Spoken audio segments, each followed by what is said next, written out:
सर्वप्रथम जे ज्ञानेश्वरीचं मंगलाचरण म्हणून ज्याच्याकडे पाहिलं जातं ते ओम नमोजी आद्या या रचनेने आपण या कार्यक्रमाची सुरुवात करणार आहोत. आपल्या सगळ्यांना माहिती आहे संत ज्ञानेश्वरांची रचना आहे आणि आपल्या सगळ्यांनी जे ऐकले ते लता मंगेशकर यांच्या आवाजामध्ये ऐकलेले हृदयनाथ मंगेशकर यांचं संगीत आहे. पांडे साहेब या संपूर्ण रचनेकडे पाहिल्यानंतर ओम नमोजी आद्या वेद प्रतिपाद्या जय जय स्वसंवेद्या आत्मरूपा अशी त्याची सुरुवात आहे. आणि असं वाचत गेलं तर त्याचा सहजासहजी अर्थ लागू शकत नाही, पण आम्हाला असं वाटतं की ओमनी ज्ञानेश्वरांनी ज्ञानेश्वरीची सुरुवात का केली असावी. तसंच पुढे गणेशाचं वर्णन आहे असं वाटतं की देवा तूची गणेशू सकल मती प्रकाशू किंवा उकार उदर विशाल, म्हणजे या सगळ्या रचनेमध्ये गणेशाचं वर्णन आहे की काय, म्हणजे ओमनी सुरुवात करून गणेशाचं नमन करून ज्ञानेश्वरांची सुरुवात केली असावी असं वाटतं. आपण या रचनेचा थोडा अर्थ सांगितला तर बरं होईल. धन्यवाद सर. प्रथम मी सन प्लॅनेट वेलफेअर असोसिएशनचे आभार मानतो आणि त्यांना धन्यवाद देतो की त्यांनी असा हा वेगळाच एक कार्यक्रम आपल्या इथे आयोजित करायला परमिशन दिलेली आहे. त्यामुळे वेलफेअर असोसिएशननी एक वेगळं पाऊल उचललेलं आहे, त्याबद्दल त्यांचे धन्यवाद. आणि इथे जमलेल्या सगळ्या रसिक प्रेक्षकांचं मी स्वागत करतो. ह्या वेगळ्या कार्यक्रमासाठी आपण आलात आवर्जून, त्यामुळे आपलं स्वागत करतो. आता सरांनी जे सांगितलं की हा वेगळा कार्यक्रम आहे, तर तो वेगळा का आहे तर तो अर्थ आपण जाणून घेणार आहोत, त्याचा अर्थ थोडासा उलगडणार आहोत. काय होतं की हे अभंग जे आहेत, आता ज्ञानेश्वर जवळजवळ 700-750 वर्षापूर्वी होऊन गेले. त्याच्यानंतर एकनाथ 300, त्याच्यानंतर 250 वर्षांनी एकनाथ झालेत. एकनाथानंतर काही आणखीन 200-250 वर्षानंतर तुकाराम महाराज झाले. ह्या सर्व प्रवासात मराठी वेगवेगळे शब्द आले. पूर्वीची मराठी वेगळी होती, भाषा ही नेहमी नवीन नवीन होत असते, त्यामुळे बरेचसे शब्द जातात, नवीन शब्द येतात, काही उपमा त्यांच्या असतात त्या वेगळ्या असतात. आणि अर्थातच हे सगळे अभंग जे आहेत ते आध्यात्मिक वृत्तीचे आहेत, त्यामुळे काही त्यातले जे शब्दरचना आहे ती आपल्याला उलगडत नाही पटकन. आता हे जे अभंग आज सगळे घेतलेले आहेत, हे सर्व अभंग हे आपल्या मुखोद्गत आहेत, सगळ्यांना माहिती आहेत, पण ते त्यांच्या सूर आणि ताल हा जो भाग आहे त्यामुळे आपल्याला ते माहिती आहेत. त्यांची जी शब्दरचना आहे आणि त्यातला जो अतिशय खोल अर्थ आहे तो आपण आज जाणून घेऊया. त्यामुळे आता आपण सरांनी विचारलेल्या प्रश्नांनी सुरुवात करूया. आणि ओम नमोजी आद्या हा ज्ञानेश्वरांचं जे मंगलचरण आहे ते त्यांनी ज्ञानेश्वरीची सुरुवात जी केली आहे त्या प्रथम सुरुवात करताना नमन केलं आहे, मंगलाचरण म्हटलेलं आहे. ओम नमोजी आद्या वेद प्रतिपाद्या जय जय स्वसंवेद्या आत्मरूपा. तर ओम नमोजी आद्या, आद्य म्हणजे ज्याच्यापासनं हे सगळं जग तयार झालं, तो अतिशय प्रथम पुरुष म्हणतो आपण किंवा परमात्मा परब्रह्म हे आद्य आहे, म्हणून त्याचं नमन ज्ञानेश्वरांनी केलंय. आता ते ओमनी का केलंय तर तो ओम हा जो शब्द आहे त्याला परमात्म्याचा वाचक शब्द म्हणतात. अध्यात्मात त्याला परमात्म्याचा वाचक शब्द म्हणतात, कारण परब्रह्म परब्रह्म असं प्रत्येक वेळेला कसं म्हणायचं, त्यामुळे त्यांनी तो ओम हा केलाय. आणि त्याची दुसरी गोष्ट अशी आहे की परब्रह्माला जेव्हा स्फुरलं की आता आपण काहीतरी विश्व निर्माण करावं, त्यामुळे तो जो पहिला ध्वनी जो झाला त्यातनं हुंकार आला तो ओंकार आला आणि तो ओम आहे.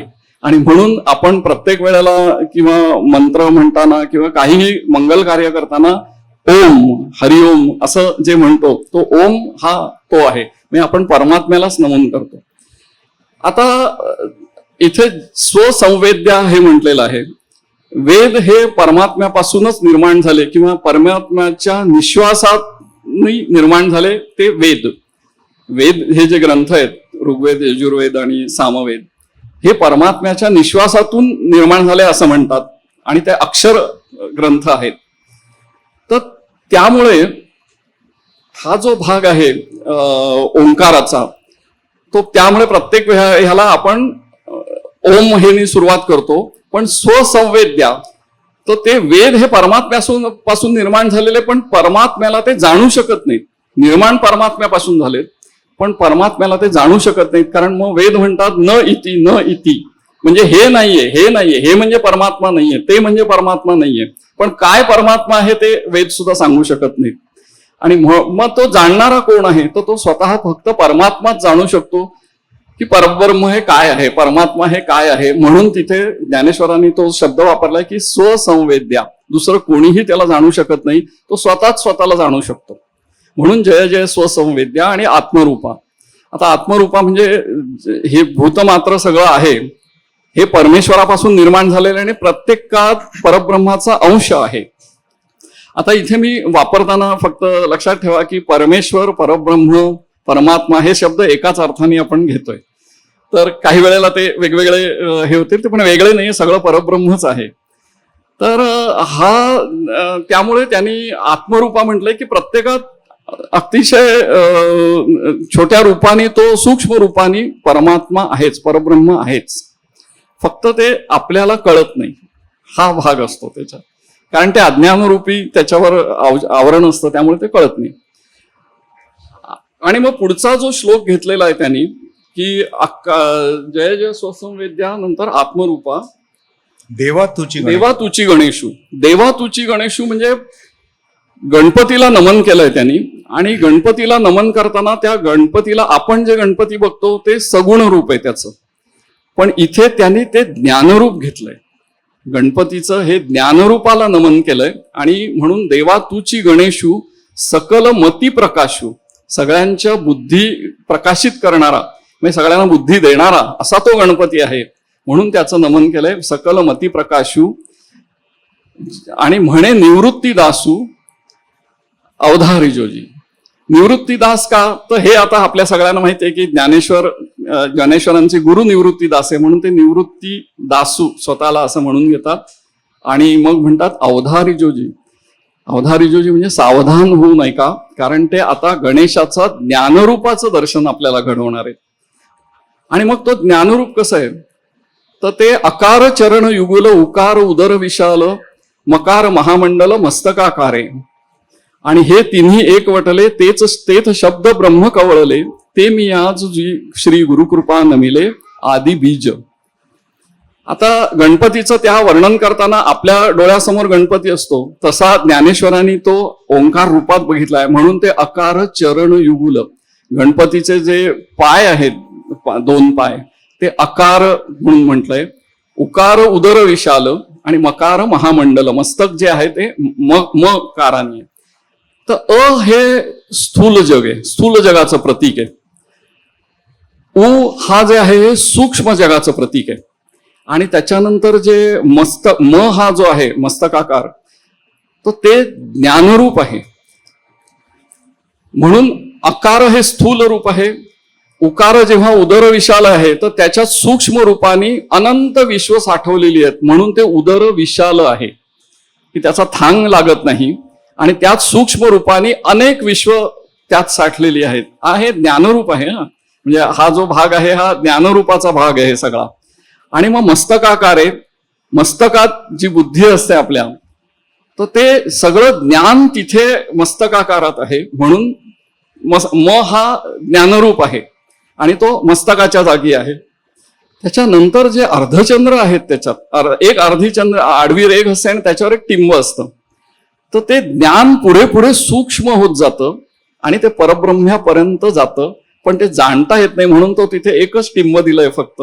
म्हणून ओंकार जे आपण लिहितो ते उ आणि म, आणि त्याच्यावर मग पुढे तो अर्धचंद्र आणि टिंब असतं. म्हणजे ते ज्ञान तुम्ही जे घेता तर ते परब्रह्माचं ज्ञान तुम्हाला होतं आणि मग तुम्ही परब्रह्म्यातच मिसळून जाता. म्हणून तो ओंकार हा शब्द आहे. अकार चरण युगुल उकार उदर विशाल मकार महामंडले मस्तकाकारे. हे तिन्ही एकवटले. जेव्हा ओम हे म्हटलं तर त्यातनं काय झालं, तेथ शब्द ब्रह्म कवळले. आता शब्द ब्रह्म म्हणजे काय, तर ते वेद. आणि तिथे वेद निर्माण झाले त्या ओंकारातनच.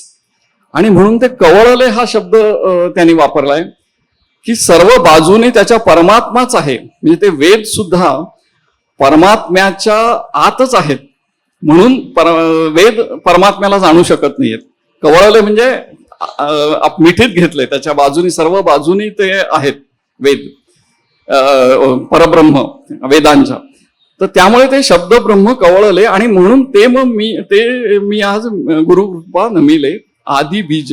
आता हा आदी बीज म्हणजे सर्वांचं बीज जे आहे हे परब्रह्मच आहे आणि त्यातनंच सगळं निर्माण झालं. हे परत परत हे करतात. आणि भगवद्गीतेत जर तुम्ही बघितलं तर 7वा अध्याय जो आहे ज्ञान विज्ञान योग, त्याच्यातला 10वा श्लोक आहे की बीजम माम सर्व भूतानाम विद्धी पार्थ सनातनम. तर बीज, मी सर्व भूतांचं बीज मीच आहे. किंवा त्याच्यातला जो 11वा ह्याचा अध्याय आहे, 10वा अध्याय आहे विभूती योग, त्याच्यातला 39वा श्लोक आहे की यच्चापि सर्व भूतानाम बीजम तदहम अर्जुन न तदसी विना यस्यान मया भूतम चराचरम. तर माझ्याशिवाय हे चराचर निर्माणच होऊ शकत नाही. म्हणजे परमेश्वराने स्वतःच उल्लेख केलेला आहे. कारण गीतेत श्रीकृष्ण म्हणतात असं कुठेही आलेलं नाहीये. भगवंत उवाच, भगवान उवाच असं आलेलं आहे. त्यामुळे ते परब्रह्माने स्वतः सांगितलंय असा त्याचा अर्थ होतो की मीच ह्या सगळ्याचं बीज आहे. आणि म्हणून तो आदी बीज हा शब्द आलाय.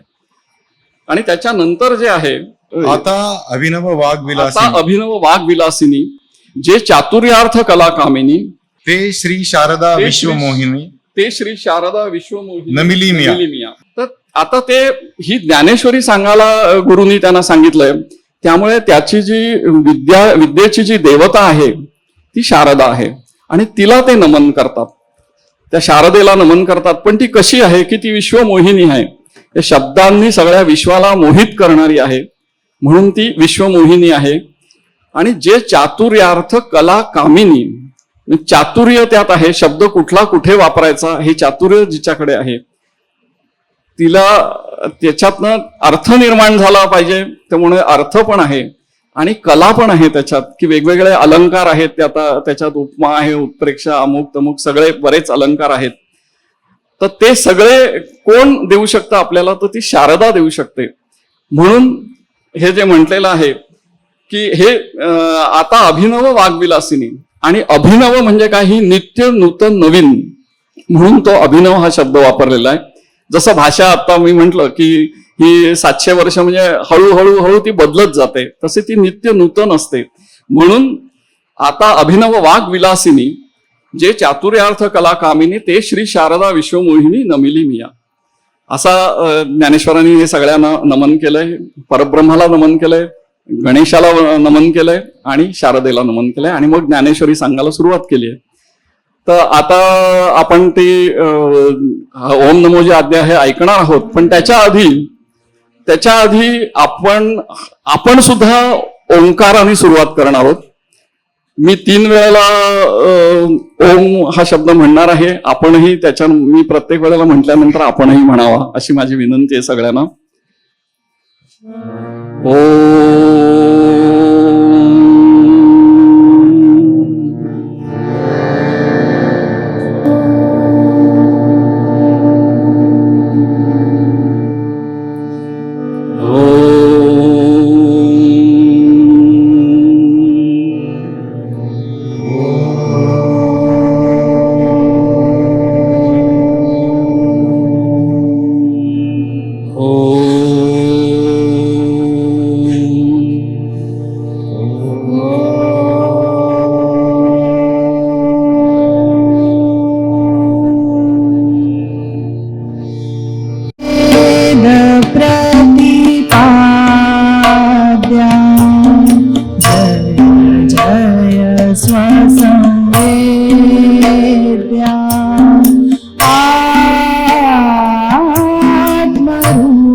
अकार चरण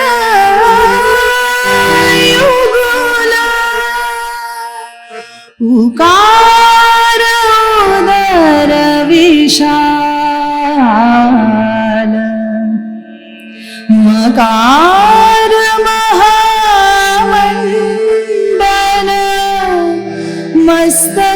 मस्तकाकार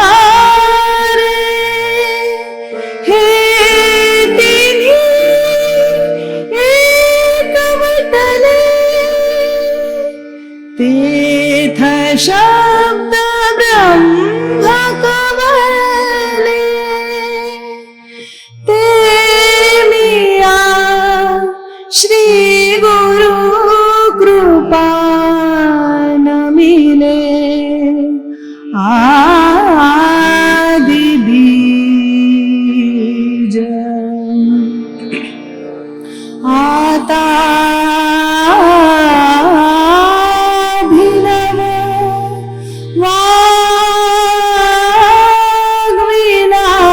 वाग्विलासिनी आता भिनव